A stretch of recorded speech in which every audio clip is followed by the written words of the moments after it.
Assalamualaikum. Waalaikumsalam. Mari silakan masuk.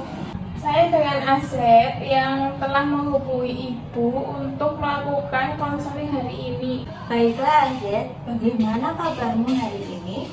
Alhamdulillah baik, Bu.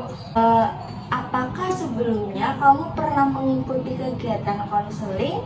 Belum pernah, Bu. Oke, kalau belum pernah, Ibu akan menjelaskan apa sih itu kegiatan konseling. Kegiatan konseling ini merupakan kegiatan profesional yang dilakukan oleh konselor terhadap klien atau konseling untuk memecahkan suatu permasalahan yang dialami oleh konseling tersebut. Jadi, konseling itu dilandasi dengan asas-asas penting, terutama asas kerahasiaan, kemandirian, kesukarelaan, dan masih banyak lagi.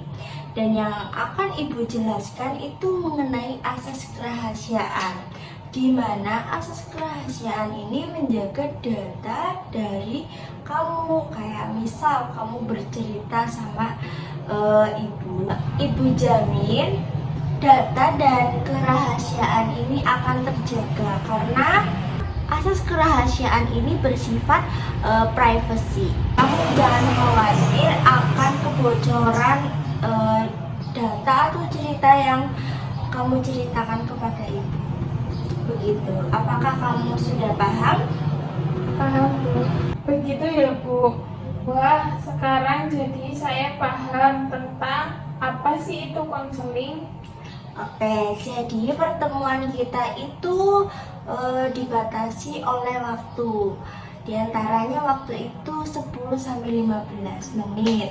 Nah, dengan waktu yang singkat, kita akan menggunakan waktu ini itu dengan sebaik-baiknya. Jadi, kita harus memanfaatkan waktu 15 menit ini itu dengan seksama ya. Kalau semisal pertemuan kita hari ini kurang memuaskan atau tidak mendapatkan solusi apapun, kita akan melanjutkan di sesi berikutnya. Apakah kamu setuju? Setuju, Bu. Oke, baiklah. Sekarang Ibu ingin mendengar cerita yang menjadi ganjalan kamu saat ini itu apa? Jadi gini, Bu, saya merasa tertekan karena tuntutan dari orang tua saya.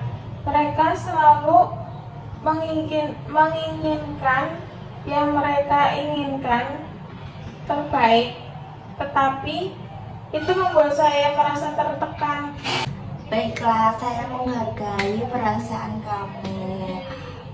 Jadi tuntutan orang tua itu emang sangat tertekan atau terbebani pada kamu. Coba kamu bisa jelaskan kepada Ibu yang lebih spesifik lagi tentang perasaan kamu hari ini atau tentang masalah yang kamu hadapi sekarang ini. Jadi seperti ini, Bu, mereka ingin saya mendapatkan nilai baik di kuliah dan memiliki jurusan yang mereka inginkan. Kedengarannya suatu harapan yang tinggi dari ekspektasi mereka ya. Bagaimana sih perasaan kamu dalam memikirkan harapan-harapan ini yang sangat tinggi? Saya merasa tidak berdaya dan kadang-kadang marah karena saya tahu mereka tidak paham apa yang saya inginkan. Sebenarnya marah dan merasa tidak berdaya itu sangat wajar yang dialami oleh semua manusia. Jadi mari kita itu mengeksplorasi lebih dalam lagi. Apakah kamu merasa tidak cocok dengan keinginan kamu dan harapan orang tua? Benar sekali, Bu. Saya minatnya di bidang seni, tetapi mereka menginginkan saya untuk jadi dokter. Walah, itu sangat jelas menunjukkan perbedaan antara minat kamu dan ekspektasi orang tua.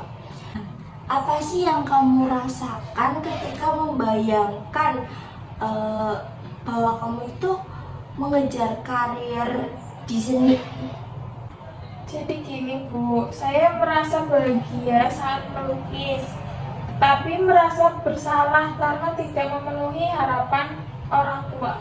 Berarti di dalam diri kamu itu ada dualitas yang kuat dalam perasaan kamu gitu. Kayak kebahagiaan di dalam seni itu bertabrakan dengan rasa bersalah ya. Jadi dulu mereka pernah memuji saya karena saya mendapatkan nilai baik. Tapi mereka tidak memuji saya ketika saya berprestasi dalam bidang seni. Jadi pujian tersebut itu bisa membentuk pandangan kamu tentang diri kamu. Dan nilai yang kamu berikan adalah pencapaian. Nah, jadi bagaimana perasaan kamu tentang pujian yang diberikan oleh mereka? Sekarang saya merasa bahwa saya hanya dihargai berdasarkan prestasi akademik. Itu yang membuat saya merasa kurang. Perasaan kurang berarti sangat menyakitkan ya. Apa sih yang kamu inginkan agar orang tua kamu itu memikirkan atau memahami tentang diri kamu sendiri? Saya ingin mereka tahu bahwa seni adalah bagian dari siapa diri saya, dan itu juga penting bagi saya. Oke, itu adalah hal yang sangat penting untuk diungkapkan. Apakah kamu sudah pernah membicarakan kepada orang tuamu terkait minat kamu di bidang seni? Belum, saya takut reaksi mereka yang tidak suka dalam bidang yang saya mau. Jadi rasa takut itu tuh wajar sebenarnya. Mungkin kita akan mengeksplorasi lebih dalam lagi ya, kayak untuk memutuskan membagi perasaan kamu dengan mereka. Saya khawatir mereka akan marah atau kecewa. Mereka sudah memilih untuk masa depan saya. Kekhawatiran kamu tentang reaksi mereka itu sangat sah.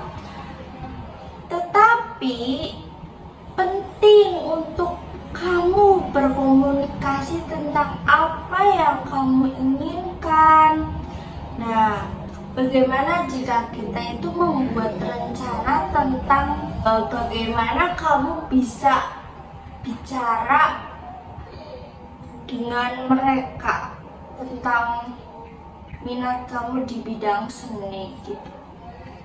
Mungkin saya bisa memulai dengan menjelaskan bagaimana saya merasa ketika mereka menuntut hal-hal tertentu.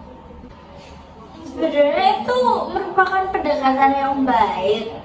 Kayak kamu membagikan perasaan kamu itu bisa buka pintu dialog yang lebih baik. Kayak basa-basi dulu dengan orang tua gitu. Jadi apa sih langkah selanjutnya yang perlu kamu ambil dalam perasaan ini? Mungkin saya bisa menulis surat untuk menjelaskan perasaan saya. Sebenarnya itu adalah cara yang baik loh untuk mengungkapkan pikiran kamu.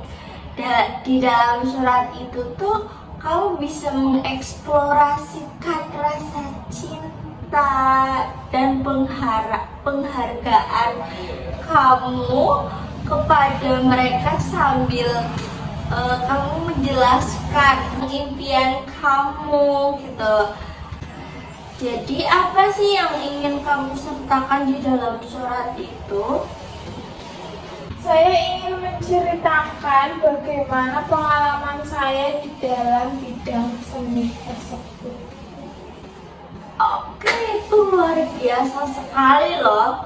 Kamu menggambarkan pengalaman positif kamu di seni, dan itu tuh dapat membantu mereka itu melihat betapa pentingnya itu bagi kamu gitu. Jadi apa sih harapan setelah mereka membaca surat itu? Saya berharap mereka bisa memahami dan mendukung atas keputusan saya tersebut. Harapan itu tuh sangat penting ya. Selain itu, setelah mereka membaca surat, kamu sudah memikirkan cara untuk melanjutkan percakapan itu atau belum? Saya rasa saya akan mencoba membicarakannya langsung, Bu. Oke, jadi itu tuh bisa menjadi langkah yang positif bagi kamu. Nah, kamu itu harus pastikan untuk tetap tenang dan terbuka saat berdiskusi. Tetapi jika mereka itu bereaksi negatif, bagaimana cara kamu untuk menghadapi mereka? Saya rasa saya akan berusaha untuk lebih tenang dan menjelaskan apa yang saya rasakan. Oke, bagus. Jadi kamu itu menghadapi ketegangan ini itu dengan tenang, dan itu tuh dapat membantu mengurangi konflik loh. Dan apa sih yang kamu inginkan agar mereka itu mengetahui loh bahwa impian kamu itu berada di bidang seni, bukan di kedokteran gitu? Saya ingin mereka tahu bahwa ini itu bukan sekedar hobi, tetapi bagian dari diri saya. Sebenarnya itu adalah pernyataan yang kuat. Jadi dengan kamu berbagi itu memberikan mereka gambaran yang lebih jelas tentang siapa kamu yang sebenarnya gitu. Dan bagaimana sih perasaan kamu sekarang setelah membahas semua ini? Saya merasa lebih percaya diri dan akan mengambil langkah tersebut. Oke, saya senang mendengarnya. Ingatlah bahwa ini itu adalah proses, dan yang paling penting untuk memberi diri kamu itu adalah ruang untuk bereksplorasi gitu.